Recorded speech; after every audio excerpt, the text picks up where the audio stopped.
Why don't you just start telling us a bit about your background?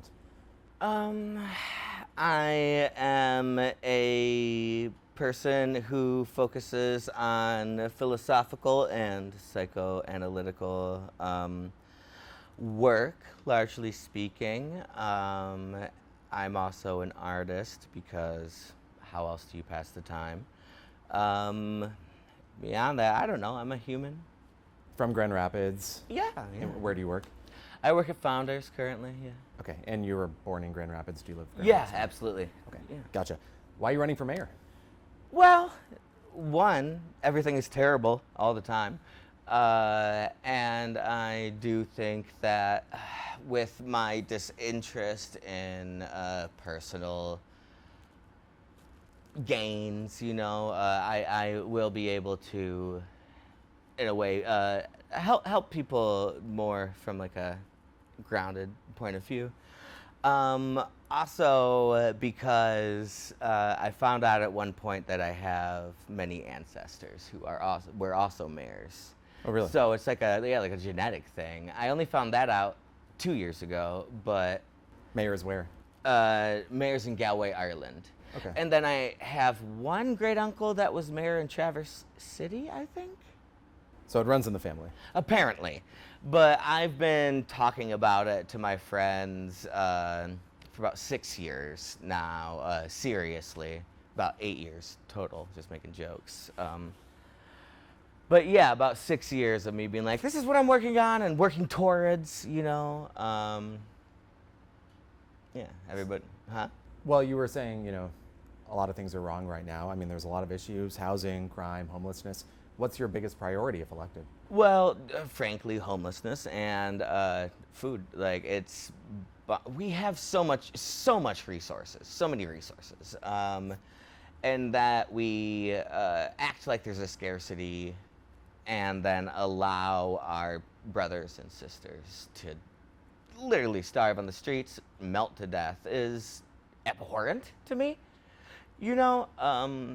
So my main concern is helping them, and then from there we start to look at the worst places, like housing situations, and try and work on those. Like areas of the city, you mean? Or Sure, in the sense that unhoused does not strictly mean literally does not have a house, but it sort of also means in the sense that you don't have control over your housing, or that you are always one paycheck away from losing your housing. That terror that people fear or feel right here. That's not housing. That's not being housed. Yeah, I personally, I live in a one-bedroom currently that's filled with bugs, and there's lead in the paint, and despite my best efforts to deter these sort of pest issues, etc., it's the state of a lot of housing, not just in Grand Rapids, but nationally and internationally. So yeah, I'd like to focus on that next. what else needs to change in this city? For me, there is a lot of people that I talk to individually. They will be really ostensibly enthusiastic about the idea of helping other people, being like, oh yes, I would love to be able to volunteer to help do this, help do that, but I don't have time because I'm working 2 jobs. I have 3 children. Very constant. I off the top of my head, I might be the only person that I work with who does not have a second job proper. I think that not only is this work yourself to death faster and faster sort of viewpoint something that needs to be seriously addressed both by the community and by the people in charge, but also just the whole paradigm that we're currently existing under, I find a little sad. If I walked past you on the street, the likelihood of us engaging in any other way beyond, at best, a mild grimace, very low in Grand Rapids. And so just trying to find ways to where we can reconnect people and like reform communities, you know, and look at how we are all engaging with the world too, you know. So many of us were obsessed with, oh, let me get the next paycheck, let me get that extra dollar. But it's like, what if the dollar didn't matter as much? What if it was, and this is crazy talking, stay with me here. What if people did not have to worry about being housed or fed? It was a given. We have the resources. I think there's 5 times as many abandoned houses in America as there are homeless people. So I'm pretty sure we can house the people if we wanted to. Switching the conversation from let's make committees to deal with the homeless or the hungry, and switching that to let's take care of this now because they are dying right now. That's important to me. Talking about other specific issues, what's your opinion on the city supporting projects like the amphitheater, the proposed soccer stadium, and the possible aquarium? Do you think it's a good use of resources? I do not think it's a good use of resources. Specifically, the amphitheater being right next to the lake is insane. We are already like neglecting and literally endless resource. Water is a renewable energy that we just have so much of. We have a giant river going through our city. We're almost named after it. To use that sort of location that could be used for the betterment of people, especially in these sort of times where we're all struggling more and more. So you're saying it's location next to the river? Location next to the river is the first thing that bugs me about it. I just don't like it in general, to where like this abstract of, oh yeah, your taxes go into the amphitheater, but then in a few years there will be $4 billion floating around. It's like, are you gonna see that a dollar from that? Am I? And not that I'm obsessed with money in any way, but to like present these sort of citywide endeavors as if they are going to actually improve the lives of the citizens there, when in actuality they are just kind of encouraging tourists to come here and to like try and accrue, you know, money from them. I really don't mess with that. I also don't care much for the soccer stadium. I'm not as well versed in its details as I am the Acrisure. Also, that name sucks. Like, sorry, Acrisure. But to call, it's the same thing as with like Corwell Street. It's like, what about the people that existed here? You know, like, let's focus on those. When we talk about these planned projects, talk about parking, you know, parking downtown, it's gotten more expensive. Mm-hmm. Availability of it can be a concern. So how are you kind of balancing that need? You know, these projects aim to expand our city, bring in more visitors with the availability of parking downtown. Well, the parking thing I think is really actually kind of silly, because once again, this is an example of artificial scarcity. Are there no places to park downtown usually? No, there's lot, but you got to pay $15 to get in. Mm-hmm. Or if you're lucky to get on the street, you know, $3 an hour or whatever. It's restrictive for the people that could only barely get there to begin with, you know. And it's just kind of exploiting the tourists they want. Talk about the tourists, the proposed 3% hotel motel excise tax that's on the August ballot. Do you have an opinion on that?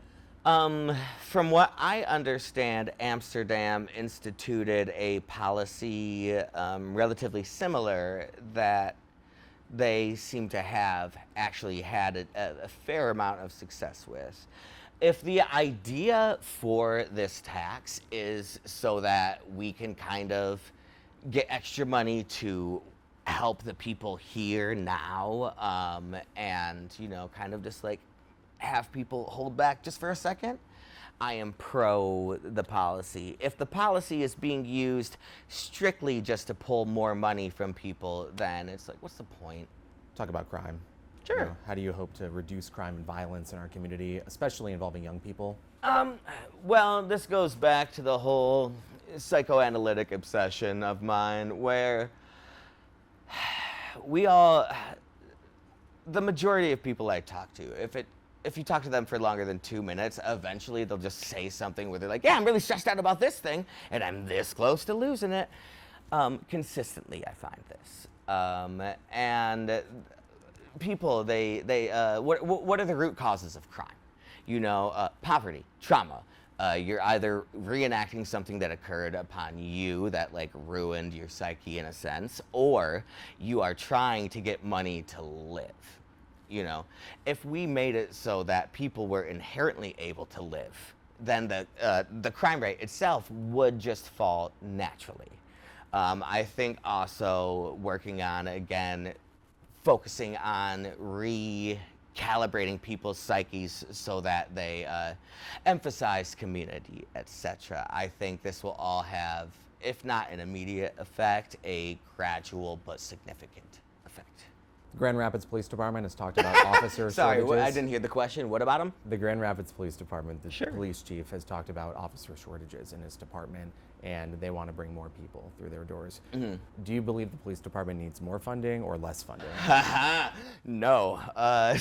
They want to add 302, I believe, or 320, something like that, is how much they were given in the budget for next year to hire.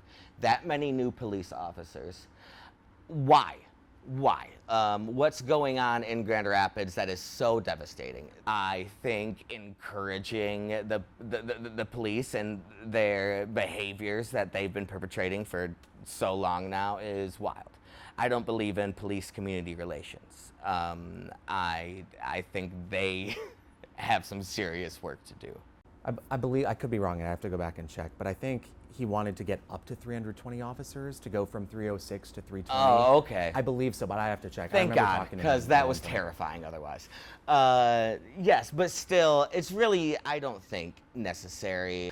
I don't think that they're using the officers that they have appropriately. I don't think they need more. I think they need to relax. I think they need to be stripped of some of their, how do you say?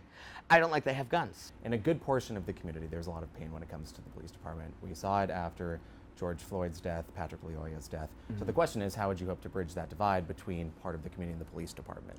Well, of course, the issue here, as I rambled on last question, is the fact that these are not, if the police were members of the community, that would be a different story. But instead, they are people who are enforcing kind of property rights, largely speaking, on the communities. And to try and say, well, how do we bridge this gap without making any changes in the structure of the police department itself, is to try and, in a sense, victim blame. Be like, hey, community, we noticed you're having a hard time with the police killing you. How do you want to act differently? You know, or at best it's, hey, a cop played a game of basketball with a kid. That's the community outreach. I'm tired of that. Community outreach for me looks like, let's take away their guns. If you keep killing people by accident, take away the thing that kills people. Yeah. Big picture, why should someone vote for you? What's your pitch to voters? Beyond all the hella meticulous and well thought out things that I have brought to you before, as a general rule, it will be way funnier than the rest of the other people. I care more. Not to be rude on that subject either. I'm sure that the other candidates care, you know. That being said, it is a stepping stone for certain people. It is, you know, at best for, and I don't wish to disparage Steve Owens at all, but that his main focal point is simply to get the streets plowed is like, it's milquetoast. It's exhausting when we're dying from heat stroke and starvation. People should vote for me because I will care about you. I will care about your family. I will care about the family you don't even care about. Yeah, it's going to be a good time regardless. The community addresses, I think, will be really fun. I've seen a few of Rosalind Bliss's, little, you know, this is, during the month, how you say, the mayoral, she gives speeches every so often. She'll do them on Facebook Live and stuff. Boring. Yeah. So beyond all the real things that I offer, it will also be funny. Is there anything else you want to add? I haven't asked you.